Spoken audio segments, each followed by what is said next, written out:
कार्यक्रम अन्नदाता सुनिए सारे बाण भाइयों ने विनोद भाई की राम राम।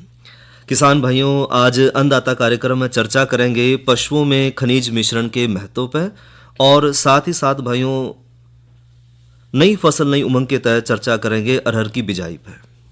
साथ ही प्राकृतिक खेती में जानकारी लेंगे जैविक खाद बनाने की विधि पर और साथ ही करवाओगे भाइयों का मनोरंजन और जो दूसरे समसायिक विषय हैं उन पर भी करेंगे चर्चा। तो शुरुआत करें भाइयों की चर्चा है पशु आहार में खनिज मिश्रण के महत्व पे। किसान भाइयों, हम खेती बाड़ी के साथ साथ जो है पशुधन भी रखे हैं और अपना पशुधन जो है वो बड़ा कीमती है। इसलिए अपना जो पशुधन है उसका हमने खान पान है उसका बड़ा ध्यान रखना है और ख़ास तौर पर कई बार जो है हमारे जो किसान भाई हैं वो पशुओं के खाने पीने में जो है चारा का तो ध्यान रखें हैं, लेकिन जो साथ में उसको अतिरिक्त जो खनिज तत्व चाहिए उनकी कई बार कमी रह जाए। इसलिए जो पशुओं में आहार में हरे चारे और दाने के साथ साथ खनिज पदार्थ जो है वो हमने ज़रूर शामिल करने हैं और खनिज पदार्थों की जो सही मात्रा है कई बार वो नहीं मिलती पशु ने तो उसके शरीर में कई तरह के रोग पैदा हो जाए हैं और जिसके कारण पशु का स्वास्थ्य और उसकी दूध देने की जो क्षमता है उसमें भी बहुत कमी देखी जावा है। ज़्यादातर देखा जाओ है कि जो पशु का शरीर है उसमें भार के अनुसार लगभग 4% खनिज तत्व पाया जाओ है, जिसमें 40 अलग अलग तरह के तत्व शामिल हैं। इन 40 में तो भाइयों 14 जो खनिज हैं वो मुख्य हैं और ये पशु के आहार में शामिल करना बहुत ज़रूरी है, क्योंकि अगर हमारे पशु के आहार में ये खनिज तत्व शामिल होंगे तो हमारा पशुधन जो है पर्याप्त मात्रा में दूध देगा, साथ में जो उसकी रोग प्रतिरोधक क्षमता है वो भी बढ़ेगी और जो ऊन देने वाले हमारे पशुधन हैं तो ऊन की मात्रा भी उसमें बढ़ेगी। इसमें खास तौर पर भाइयों जो मुख्य पोषक तत्व हैं वो हैं कैल्शियम, फास्फोरस, गंधक, पोटाशियम, क्लोरीन, मैग्नीशियम, लोहा, जस्ता, तांबा, मैग्नीज, कोबाल्ट, आयोडीन और मोलिब्डेनम। और आमतौर पर भाइयों जो इसमें जो पहले 7 खनिज हैं वो हमारे जो पशुधन हैं उस खातर सबसे ज़्यादा ज़रूरी हैं, इनके मुख्य जो है खनिज तत्व हैं और 7 जो है इसमें गुण हैं। हमने जो पशुधन है उस खातर खनिज लवण क्यों चाहिए, क्यों जरूरी है हमारे पशुओं खातर खनिज लवण? तो अपने देश में जो पाए जाने वाले जो पशु चारा है और जो खाद्यान्न है उसमें खनिज और जो लवण है उनकी मात्रा आमतौर पर कम पाई जाओ है, जिससे जो पशुधन है उसके शरीर में जो कम से कम खनिज की जो आवश्यकता है वो पूरी नहीं हो पाती। और दूसरी ओर भाइयों जो खेती बाड़ी की जो आधुनिक विधि है, रासायनिक खादों का ज़्यादा से ज़्यादा हम इस्तेमाल कर रहे हैं, उसकी वजह से जो हमारे खाद्यान्न है उनमें भी भाइयों जो खनिज तत्व हैं उनकी कमी देखी गई है। खासतौर पर magnesium, cobalt, copper, zinc, iodine और सल्फर इत्यादि की कमी का जो है इसमें ज़्यादा अभाव देखा गया है और इनकी कमी का प्रभाव भाइयों पौधे की जो बढ़ोतरी है और जो उपज है, चाहे वो पेड़ है, जितने भी हमारे पौधे हैं उनके विकास में भी जो है बढ़ोतरी में ये दिक्कत देव है। और साथ ही साथ जब यही हम जो भोजन है अपने पशुओं ने देव हैं तो उनमें भी जो है इन खनिज तत्वों की कमी पाई जावा है। खनिज तत्व न केवल भाइयों जानवरों को सामान्य किस्म का जो चारा है या दाना है उसको दूध में परिवर्तन करने में क्षमता बढ़ावा है, बल्कि जो खनिज है वो हमारे पशुओं की रोग प्रतिरोधक क्षमता ने भी बढ़ाने में मदद करे हैं। इसी तरह भाइयों पशुओं को दिए जाने वाले जो खल, चूरी और जो सामान्य खाद्यान्न है उसमें एक तो पशुओं को जो पाचन है उसमें मदद करे खनिज, साथ ही जो कंकाली उत्तक है उसमें भी जो खनिज है वो आधार प्रदान करने का काम करे है। इसके अलावा भाइयों जो प्रजनन और जो मांसपेशी हैं उसमें भी संकुचन में मदद कर रहे हैं हमारे खनिज तत्व।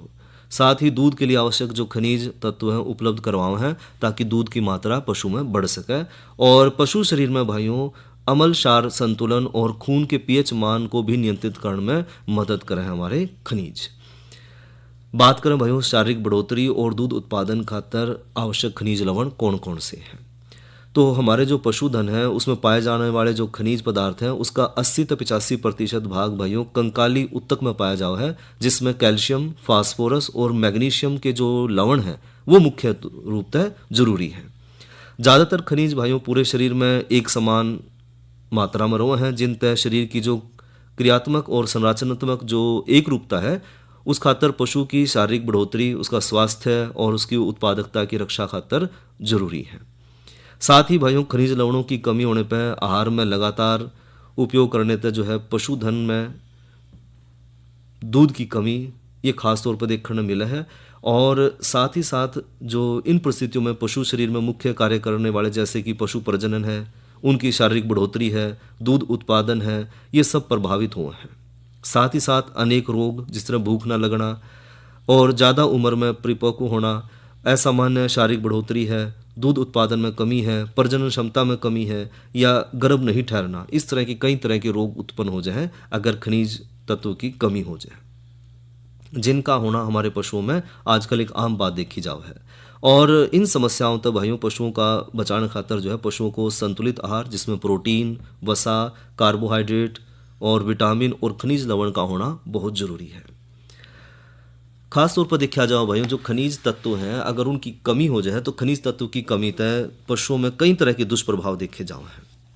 मुख्य खनिज जिस तरह की कैल्शियम है, फास्फोरस है, पोटाशियम है, गंधक है, सोडियम और क्लोरीन इत्यादि की कमी तय एक तो पशु जो है वो कागज खाना शुरू कर देगा। कागज है, कपड़े हैं, प्लास्टिक की थैली है, हड्डी हैं, जूते हैं, चप्पल है, इस तरह की जो ना खाने वाली चीज़ें हैं पशु न खाना या चाटना शुरू कर दे है, तो इसका मतलब है कि पशु में जो खनिज तत्व है उनकी कमी हो गई है। साथ ही साथ जो पशु है वो खुद का या दूसरे पशु का पेशाब पीना शुरू कर दे है और पशु का जो स्वास्थ्य है और दूध उत्पादन की क्षमता है वो बड़ी तेजी तक गिरनी शुरू हो जाए।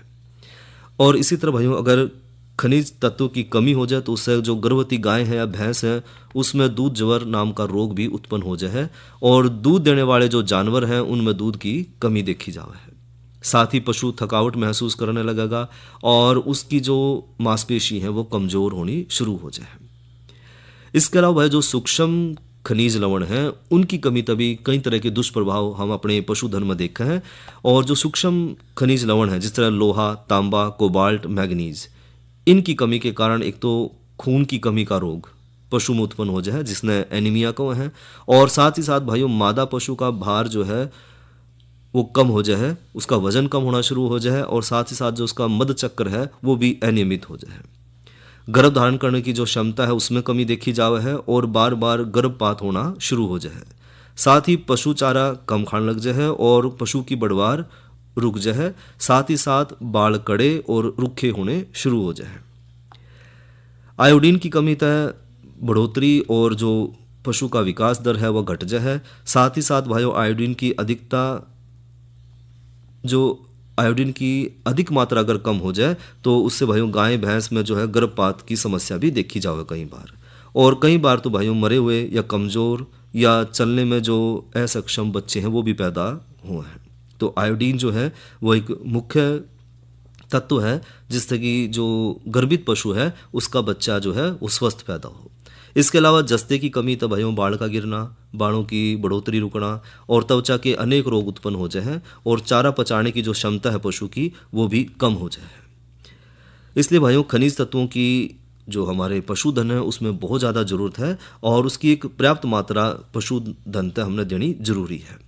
अगर पशु पोषक वैज्ञानिकों के अनुसार देखा जाए तो भार वाली 400 किलोग्राम वाली जो गाय है या भैंस है उसके शारीरिक रखरखाव खातर हर रोज 18 ग्राम कैल्शियम, 14 ग्राम फास्फोरस और 8 से 10 ग्राम नमक की उसने जरूरत पड़े है।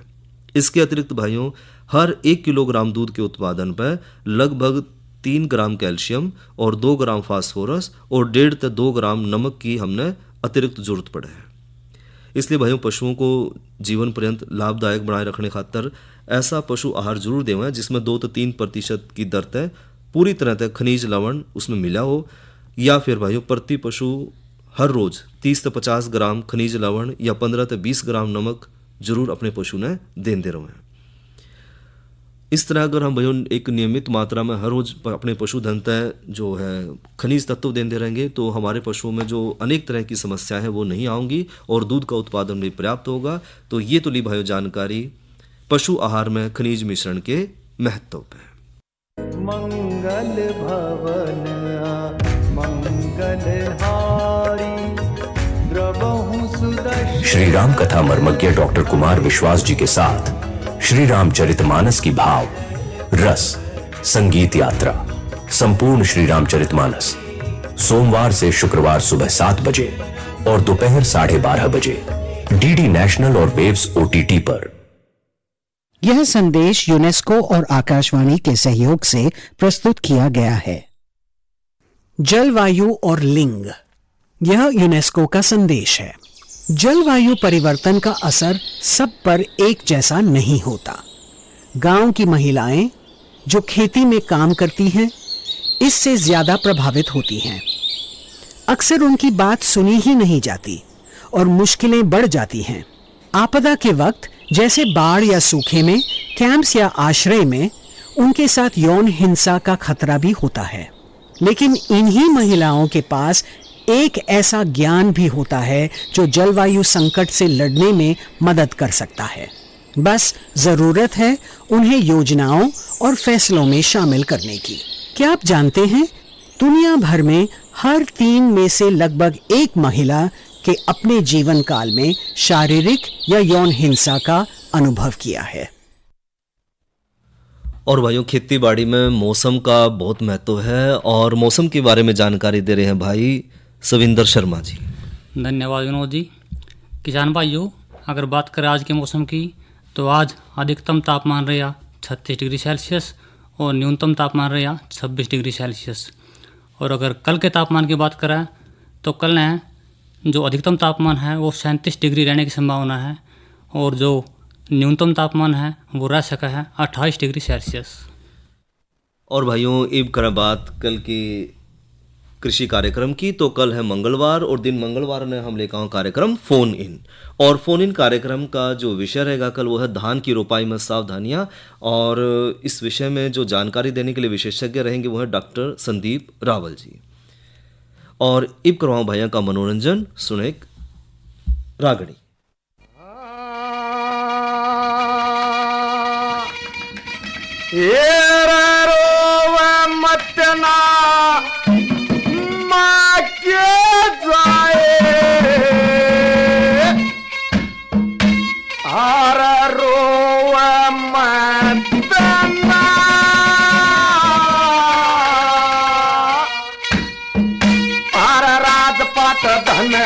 दौलत सारी तो मतना तेरा रोवे मतना माँ के जाए रोवे मतना।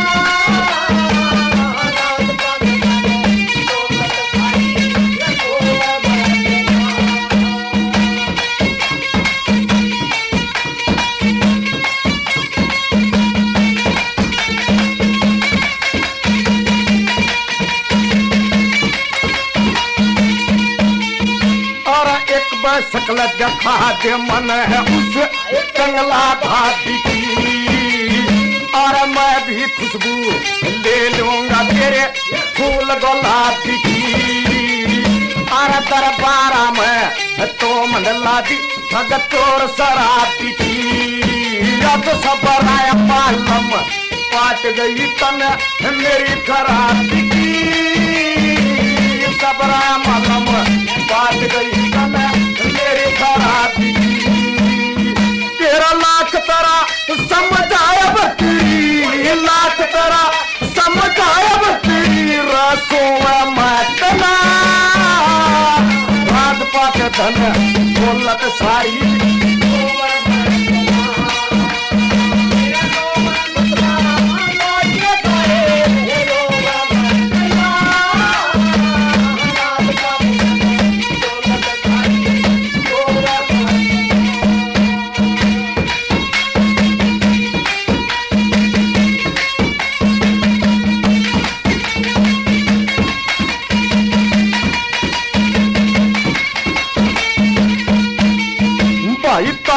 गणते गणते अरे मेरी रात कट्या करती।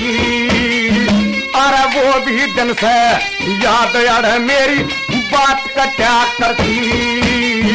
अरे सो बर कंगला के आता मेरी नात कट्या करती। रो दरबारा में मेरी गर्दन तेरे हाथ कट्या करती। दरबारा में मेरी गर्दन दखे जान बुझ के राम के जान बुझ के राम कटे बोआ मत पात धन दौलत सारी होवे महतना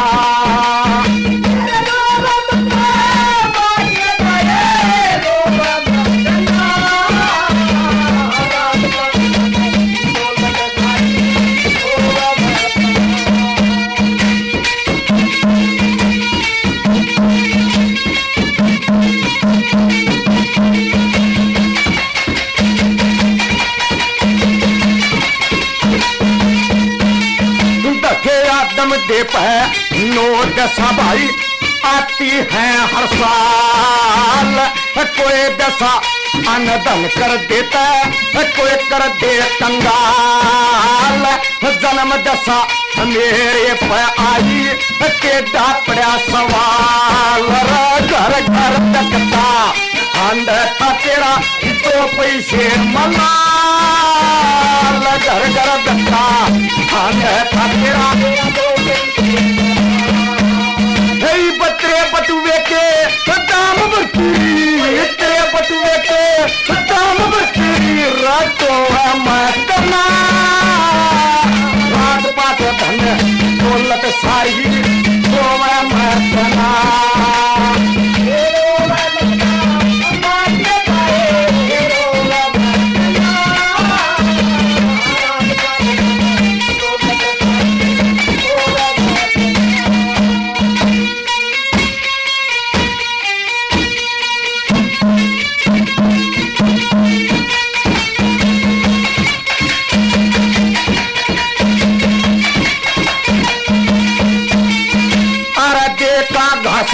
हुए पक्ष तू के समरण समल्यार और सबका दास हुए पक्ष तू के समरण समल्यार कति सत्यानाश हुए पक्ष तू के समरण समल्यार कति अपरदास हुए पक्ष तू के समरण समल्यार परदास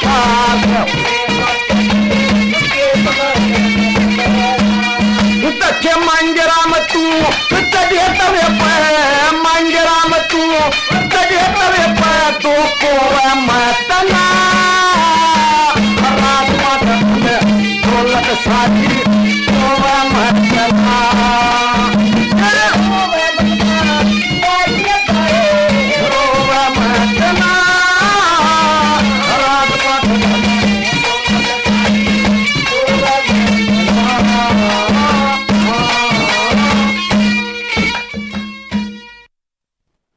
ये तो सुनी भाइयों ने रागणी और गायक कलाकार थे विक्रम फोगाट।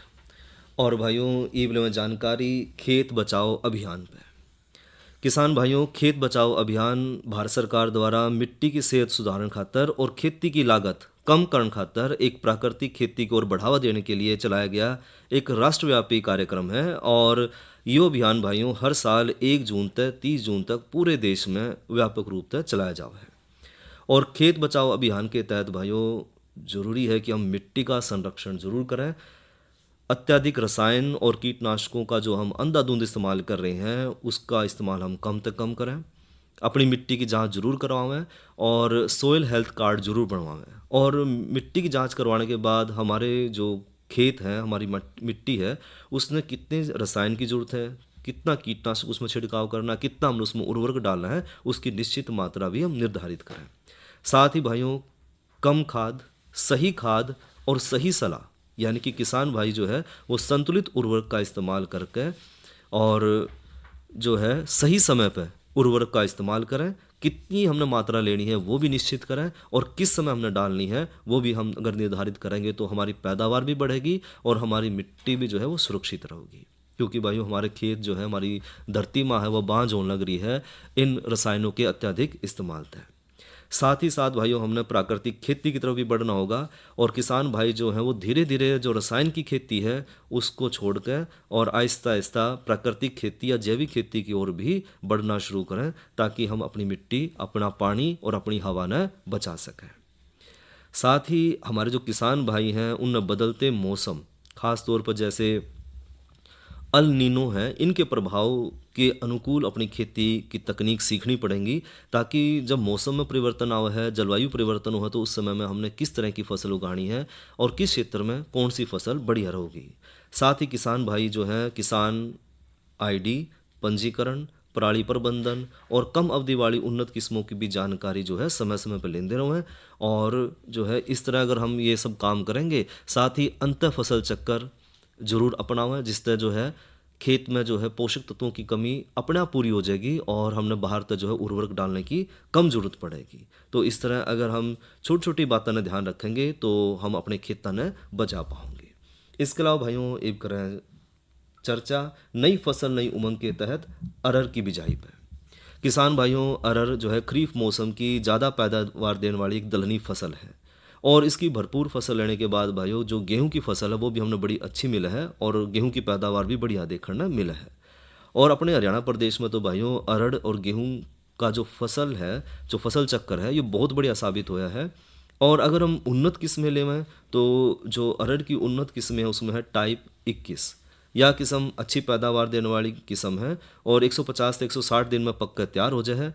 यह किस्म भाइयों अप्रैल में गेहूं की कटाई के बाद से लेकर मध्य जून तक बोई जा सके है, यानी कि अभी समय है हम इसने बो सके हैं। और दाना भाइयों मध्यम आकार का और पैदावार किसान भाई लगभग जो है 22 मण 1 एकड़ के हिसाब से ले सके हैं। दूसरी किस्म है भाइयों इसमें UPAS 120, यह किस्म भी भाइयों 130 से 140 दिन में पककर तैयार हो जाए है और इसकी ऊंचाई 250 सेंटीमीटर तक चली जाए है। दाना मध्यम आकार का और अड़का भूरे रंग का है और पैदावार किसान भाई जो है इसमें लगभग 17 से 19 मण 1 एकड़ के हिसाब से ले सका है। एक और किस्म है भाइयों इसमें मानक, और यह किस्म भाइयों 135 से 140 दिन में पककर तैयार हो जाए है और यह एक अगेती किस्म है और इसकी ऊंचाई भी भाइयों 200 से 220 सेंटीमीटर तक चली जाए है। दाना मध्यम आकार का, हल्का भूरे रंग का है और औसत पैदावार किसान भाई जो है वो 18 से 20 मण 1 एकड़ के हिसाब से ले सके हैं। पारस या इसने H82 के नाम से भी जाना है, यह मानक तक मिलती जुलती किस्म है और इसकी ऊंचाई भाइयों 250 सेंटीमीटर तक चली जाए है और 135 से 140 दिन में यह फसल पककर तैयार हो जाए। शुरू की बढ़वार ज़्यादा होने के कारण भाइयों या जो पछेती बिजाई है, यानी कि जुलाई में भी हम इसकी कर सके हैं बिजाई और पैदावार किसान भाई जो है 18 से 20 मण 1 एकड़ के हिसाब से ले सके हैं। अरहर की फसल खातर भाइयों खेत की हमने तैयारी करनी है तो उसमें एक तो अच्छी जल निकासी वाली दोमट या हल्की दोमट अम्लीय और क्षारीय रहित जमीन जो है उसका हमने चुनाव करना है, यानी कि जिसका pH मान लगभग 7 के आसपास हो और 2 से 3 जुताई कर सुहागा लगा कर अच्छी तरह तक खेत ने तैयार कर लें। साथ ही भाइयों जो बिजाई का समय है तो जो सिंचित क्षेत्र है भाइयों उसमें 2 फसल चक्कर हम ले सके हैं। यहाँ पर टाइप 21 की जो बिजाई है वो मध्य मार्च से लेकर जून के अंत तक कर सके हैं और UPAS जो है UPAS 120 या मार्च से लेकर जुलाई के पहले हफ्ते तक हम इसकी बिजाई कर सके हैं और मानक और पारस की बिजाई भाइयों जून के मध्य और जुलाई तक भी इसकी हम बिजाई कर सके हैं। एक बात का हमने ध्यान रखना है कि जब हम बिजाई करें तो उससे पहले बीज का उपचार जरूर कर लें। तो जो है राइजोबियम के टिक्के तक बीज का उपचार जरूर करें। 200 मिलीलीटर या 2 कप पानी में 60 ग्राम गुड़ या शक्कर मिलाकर उसका घोल बना लें और घोल में भाइयों 5 से 6 किलोग्राम बीज उपचारित करें और उसने छाया में सुखाकर फिर उसकी बिजाई करें। बीज की मात्रा की बात करें तो भाइयों 40 से 45 सेंटीमीटर कतार तक कतार की दूरी रखें और 5 से 6 किलोग्राम बीज 1 एकड़ के हिसाब से बोएं। और मिश्रित फसल की दशा में भाइयों फासला जो है कतार तक कतार का 50 सेंटीमीटर रखें। और खाद की मात्रा की बात करें तो भाइयों मिट्टी की जांच जरूर करवाएं और मिट्टी की जांच के बाद जो है जो भी सिफारिश करी जाए उसके अनुसार भाइयों उसमें खाद का इस्तेमाल करें। तो ये तो ली जानकारी भाइयों नई फसल नई उमंग के तहत अरहर की बिजाई पे। और इब लेवा जानकारी प्राकृतिक खेती में जैविक खाद बनाने की विधि पे। किसान भाइयों गोबर की खाद आमतौर पर सारे किसान भाई बनाए हैं, लेकिन गोबर की जो हम कुरड़ी बना रहे हैं उसमें हमने एक बात का ध्यान रखना है कि गोबर की जो खाद है उसने हम किसी ऊंची जगह पे या जिसने हम अच्छी तरह से ढक सकें इस तरह हमने जो है उसकी कुरड़ी बनानी है। क्योंकि अगर बारिश का पानी आओगा तो उसमें जो है अगर हमने डूंगी जगह में गिर रखी है गोबर तो वो पानी के साथ बह जाएगी सारी, और पेड़ के नीचे या हल्की छाया वाली जगह पे जो है ये सब तो बढ़िया रहा है। साथ ही गोबर के ढेर में भाइयों कोशिश करें कि उसमें शीशा, लोहा, प्लास्टिक या ना गलन वाली कोई भी ऐसी चीज़ ना हो।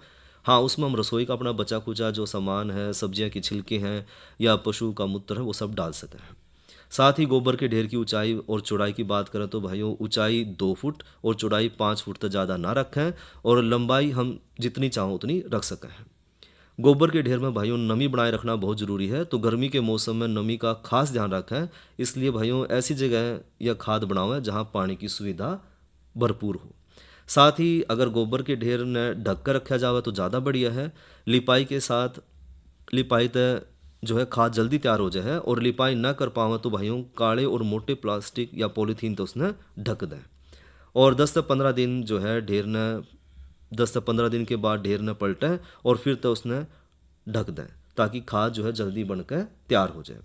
और अच्छी बनी खाद जो है वो दानेदार, सुनहरी और सुगंध वाली हो है, जो कि चाय के दाने जैसी दिखाई दे है और इसका तापमान भी सामान्य रहेगा। सही खाद जब तैयार हो जाए तो उसने अगर हम मुट्ठी में बंद करें तो यह लड्डू सा बन जाएगी और जिस तरह मुट्ठी खोल लेंगे फिर बिखर जाएगी। तो यह जो है पहचान है कि खाद हमारी बिल्कुल सही दानेदार तैयार होगी है।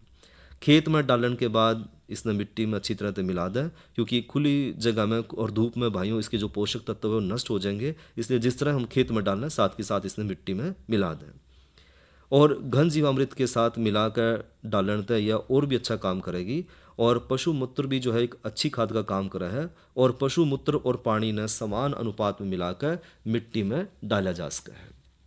अगर फसल पर स्प्रे करना हो तो भाइयों 10 से 15 लीटर गौमूत्र और उसमें 90 लीटर पानी का अनुपात मिलाकर हम इसका फसल पर स्प्रे भी कर सके हैं। तो ये तो ली भाइयों जानकारी प्राकृतिक खेती में जैविक खाद बनाने की विधि और उसके उपयोग पे। किसान भाइयों, किसान कॉल सेंटर एक ऐसी सुविधा है सरकार के द्वारा जिसमें किसान भाई जो है अपनी खेती बाड़ी से संबंधित किसी भी समस्या का समाधान किसी भी समय ले सके हैं। या तो पशुधन से संबंधित कोई समस्या है, फसल से संबंधित कोई भी समस्या है, तो इस समस्या का जो है समाधान किसान भाई जो है फ़ोन कॉल के माध्यम से ले सके हैं। और फ़ोन नंबर है 1551। और इसी के साथ भाइयों आज के अन्नदाता कार्यक्रम का समय यहीं तक। अपने भाई विनोद ने दो इजाज़त। अच्छा भाइयों, राम राम।